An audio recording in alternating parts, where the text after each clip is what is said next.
गजबे बनावल हौ शरीरिया के बनावट छौरी नीचे फिट फाट ऊपर तनिको नहीं सजावट छौरी सुनै गे सोना गजबे बनावल हौ शरीरिया के बनावट छौरी नीचे फिट फाट ऊपर तनिको नहीं सजावट छौरी अजब गजब देखी के तोरा फीलिंग जागो हो अजब गजब देखी के तोरा फीलिंग जागो हो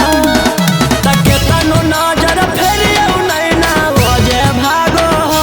हे गे सुनर को तोरा मुँह से निमन उहा लागो हो हे गे सुनर को तोरा मुँह से निमन उहा लागो हो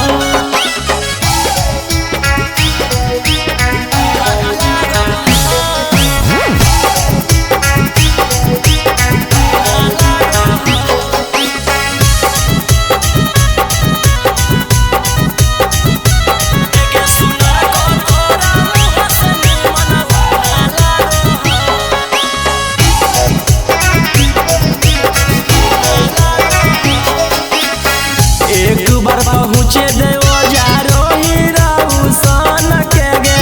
श्रद्धा पुराई देना पगली हमर मन के गे सुनै गे सोना